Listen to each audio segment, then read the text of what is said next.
your forecast first. Sponsored by Matex Heating, Cooling, and Plumbing. And good evening to you. We take a look at the Roofing Dog iNet.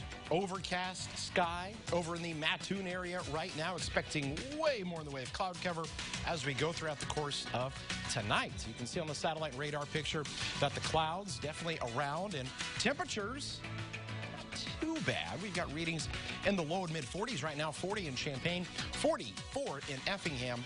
If you're going out and about tonight, you're going to run into a little bit of rain eventually. We're talking about maybe some freezing drizzle as well. We'll highlight what to expect with that and additional snow by the end of the week when we come back.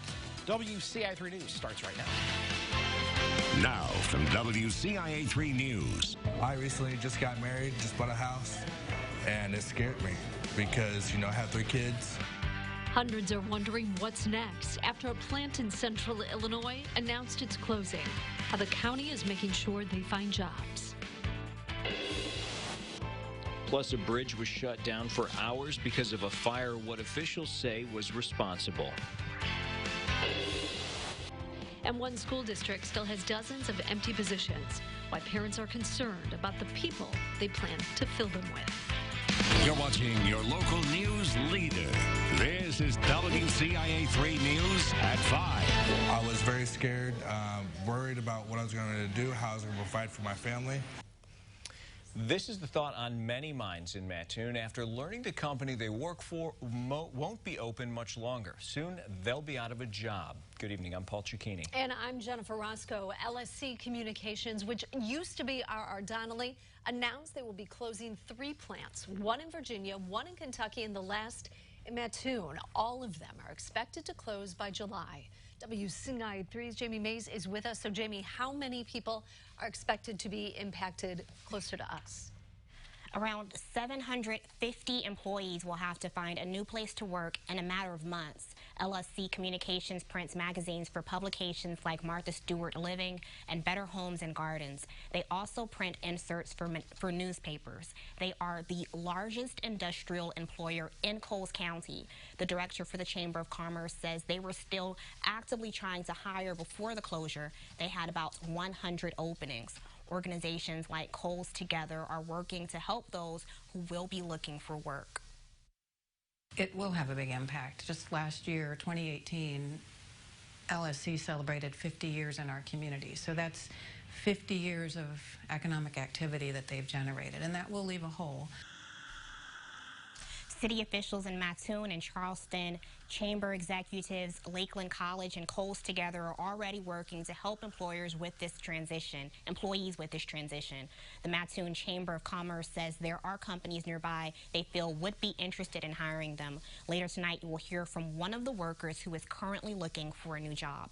Live in the newsroom, Jamie Mays, WCIA 3, your local news leader. Jamie, thank you so much. Now, Mattoon's mayor sent out a statement today saying, in part, quote, "While we acknowledge that closings and cutbacks have been a trend in this industry for some time, as digital media and communications have outpaced traditional print communication, it does not alleviate the sting of this news." New tonight at 5, firefighters in Danville are looking into what caused a fire under a bridge. It happened this afternoon under Memorial Bridge at the intersection of Gilbert Road and Main Street. WCIA 3's Karina Rubio's in our control room tonight. So, Karina, do we know what caused it? Paul, the mayor says that it was caused by a propane tank underneath the bridge that caught on fire. A homeless man living down there was using it to keep warm. When I got to the scene, they blocked off traffic on both sides of the bridge and were rerouting everyone. There was a strong smell of gas while first responders were working to put out the fire. I spoke to one woman who heard it all happen from her backyard. She says the homeless man has lived underneath the bridge for years. I was down in my kitchen and I heard a loud boom. I went to my back door to look out, to look over by the bridge to see an abundance of black smoke. So says officers arrested the man after the incident. The mayor also says IDOT has cleared the bridge to reopen. They say it is structurally safe now. This is the 9th fire Danville firefighters have responded to since the start of the year. Paul? I guess a bit of good news there, Karina. Thanks. In other news, the Decatur School District told teachers they'll be taking drastic measures to fight the teacher shortage there. There are 70 vacant teaching positions. The district is reassigning support staff who normally help teachers with certain aspects of their classrooms. Some parents say they're concerned about the change. My son's just in pre-K, so I mean he's going to be going throughout. I mean he has many years to go, in the Decatur Public School District, and just, if those people aren't qualified in their teaching, and just, just the whole overall environment right now in the Decatur Public School District is just kind of alarming and overwhelming. The school board called this move a last resort. The list of reassigned employees include select alternative education staff and instructional specialists. Here's an update now. The city of Rantoul broke ground on its $20 million sports complex today. That means more money for schools is on the way. The complex is expecting to generate between $1 and $4 million for just a weekend event. With a 1% sales tax going to Champaign County schools, many are anticipating a bump. WCIA 3's Andy Olson is with us now. So how much of an impact will it make? Well, Jennifer, Rantoul Township High School says they haven't done any calculations yet, but they say it's going to be enough to make a real difference. Over 100 people came out to the future home of the Rantoul Family Sports Complex. City officials, state representatives, and even students from local schools turned a shovel. RTHS says they have a couple of school projects the money from the complex can help with, but the school superintendent says the project is more than just what the school can gain. Not just the money that's coming in, but the people that will bring into town, the people that can come into the town and see what we all know, that Rantoul is a great place to be. That's what we're really excited about.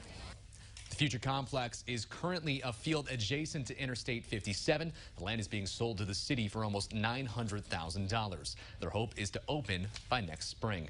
State Senator Scott Bennett also announced Illinois is pitching in $500,000 to start. The rest of the money for the project will come from bonds, sponsorships, and donations. Rantoul says all of those routes are still being worked on now. Jennifer? I know they're excited about it there. All right, thank you.